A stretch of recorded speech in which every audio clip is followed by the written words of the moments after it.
Salut, c'est Romain, bienvenue dans C'est dans la poche. Comme vous le voyez peut-être, on est ici en plein milieu des jardins de la Maison Losso. Et on est ici pour vous parler d'un événement qui commence ce week-end et qui va durer tout l'été, les guinguettes littéraires.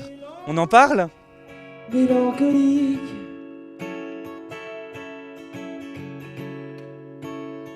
Salut Françoise, alors c'est quoi la guinguette littéraire ? Alors la guinguette littéraire, j'ai envie de dire que c'est un peu dans l'esprit des guinguettes du début du siècle, de la fin du 19e siècle.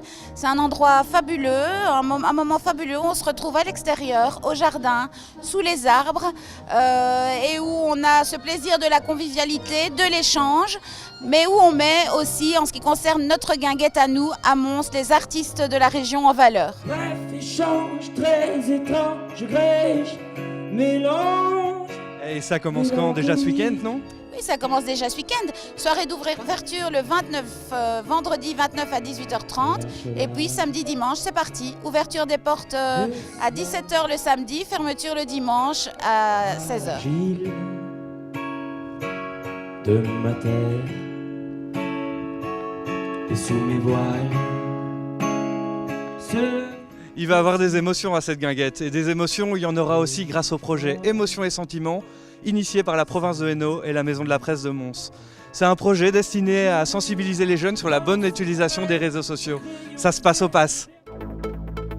Le PASS, c'est tout un monde d'expérience. Mais c'est aussi un formidable tremplin pour une série de projets comme ce programme d'éducation aux médias mené par le Club de la Presse et la province de Hainaut. L'idée au départ, c'était de faire un peu d'éducation aux médias parce que le service de communication de la province de Hainaut produit beaucoup de contenu sur les réseaux et sur Internet, mais j'ai voulu aller voir de l'autre côté comment les gens, en fait, particulièrement les jeunes, les recevaient et étaient capables de les décoder. Google, Facebook, Instagram sont de véritables cavernes d'Ali Baba. Mais ils peuvent devenir de redoutables labyrinthes lorsqu'on s'y aventure sans mode d'emploi, a fortiori lorsqu'on vit avec un handicap. On s'est demandé si des enfants avec une déficience n'étaient pas justement plus à la fois fragiles par rapport aux dangers d'Internet, mais aussi plus enthousiastes par rapport à tout ce que ça peut apporter, notamment en termes de reliance sociale, de contact, d'amis et de possibilités d'apprendre des choses plus facilement que de devoir aller soi-même se déplacer, aller les chercher. Et de fait, il y a beaucoup de choses positives aussi. Durant cette année scolaire, les élèves ont appris à déjouer les mailles du filet, à jauger leurs forces, conscients de leur déficience, ils sont parfois même plus prudents. À connaître leurs faiblesses. Genre les camarades de classe qui font des fausses rumeurs sur comme quoi que l'école a brûlé ou des trucs du style. Pour eux, Internet, il n'y a aucun danger sur Internet. Donc ce qu'on s'est rendu compte en fait, qu'ils ne comprenaient pas les dangers, qu'ils ne connaissaient pas les risques. Donc on a déjà tout d'abord abordé ce point-là avec eux, les risques et dangers. Ils ont réfléchi, échangé, partagé. Les gens sont moqués. J'étais triste, malheureux. Ils sont même passés de l'autre côté de la caméra pour devenir leurs propres producteurs de médias.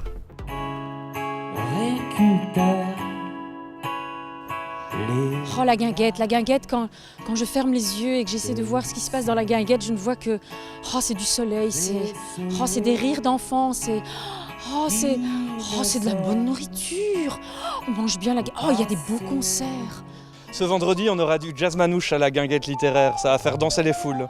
On aura aussi le 14 juillet Arthur Meunier. Bonjour Arthur. Bonjour. Présente-toi un petit peu, c'est quoi ton projet ? Voilà, j'ai un projet de chansons françaises. Donc mon projet s'appelle Arthur Meunier. Je suis auteur, compositeur, interprète et donc j'interprète mes chansons. Et t'as quoi comme actualité ? Pour le moment, là, j'ai eu l'occasion de faire la première partie de Julien Doré il y a 4 jours. Et super, c'était vraiment génial et j'espère en faire d'autres, des premières parties. Avant de profiter de toutes ces festivités estivales, il y a une dernière corvée dont il faut s'acquitter, remplir sa déclaration d'impôt. Si vous voulez gagner un maximum de temps, allez demander aux étudiants de la section gestion comptabilité de la Haute École Condorcet de Charleroi. Ils vous aideront gratuitement.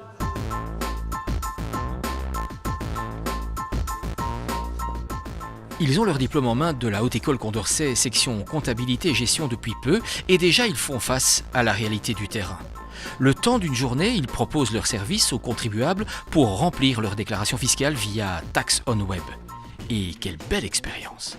Question pratique, c'est très intéressant parce qu'on ne le fait pas en cours, donc Pas via Taxonweb en tout cas. Donc tu vas voir ce qui a été fait l'année dernière. Voilà. Un étudiant, mais pas seul, en duo avec un expert afin de rassurer le citoyen.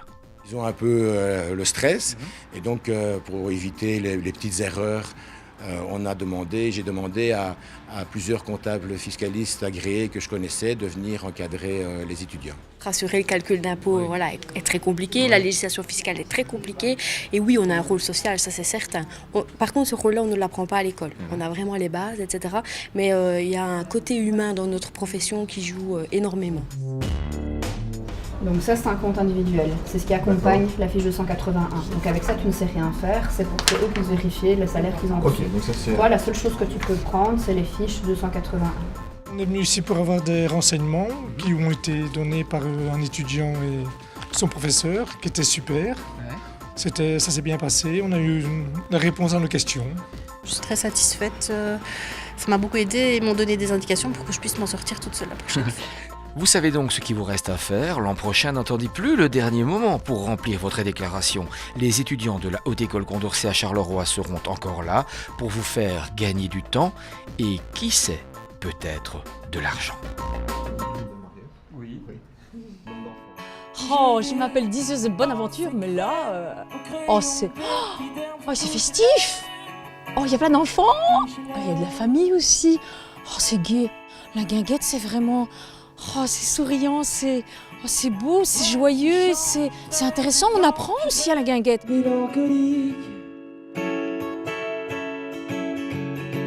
Vous avez envie d'affûter votre curiosité? Alors suivez-nous au Centre d'Excellence de Saint-Guilain. Le grand maître d'affûtage de couteaux japonais Shunichi Tahara est venu y enseigner une partie de son art à des dizaines de chefs belges, dont certains étoilés.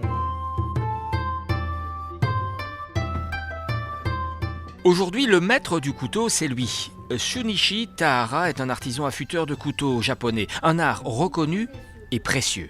Un savoir-faire ancestral et souvent une histoire de famille. Grand-père qui a commencé ce métier et donc c'était grand-père qui a transmis ses arts à son fils et puis c'est venu à lui. Je ne sais pas si on peut dire les arts ou pas, mais ça prend beaucoup de temps pour vraiment le maîtriser ce métier. Qui dit outil de précision dit affûtage millimétré. Ici, pas de fusil de cuisine, mais une pierre et de l'eau. La suite, c'est une question de coup de main.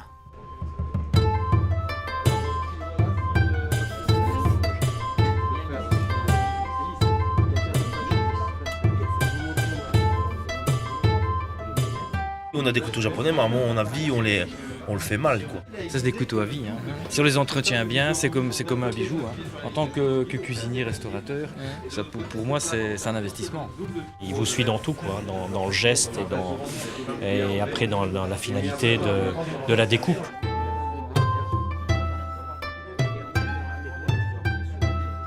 Au Japon, chaque couteau a son utilité, quoi. Donc ça, c'est sashimi, donc c'est pour couper les poissons. Il y a un geste à prendre quand on veut l'aiguiser sur une pierre traditionnelle, il y a un geste à prendre, il y a une petite compréhension technique. C'est le prolongement de l'expression du cuisinier. Une fois le travail terminé, le couteau doit être affûté au poil près, comme une lame de rasoir. Et dans ce cas, une seule manière de le vérifier. Comme vous avez vu, il vérifie avec les cheveux. Et voilà. Shunichi Tahara a quitté 3 fois son atelier d'Osaka, une fois pour la Californie, une fois pour Paris et une fois pour le Centre d'Excellence de Saint-Guilain. Une visite exceptionnelle qui aura marqué à jamais les grands cuisiniers que compte notre pays. C'est chouette la guinguette. Ah, j'ai plus de vision, c'est fini. Je suis désolée, je ne peux pas faire plus, je ne vais pas inventer si j'ai vu que ça. Hein. Voilà. La guinguette, c'est chouette la guinguette, je vous laisse. Hein. CDLP, c'est déjà terminé. Rendez-vous la semaine prochaine pour la version estivale de C'est dans la poche. L'occasion pour nous de vous emmener dans les plus beaux coins de notre belle province. En attendant, bonnes vacances à tous et on se retrouve sur les réseaux sociaux.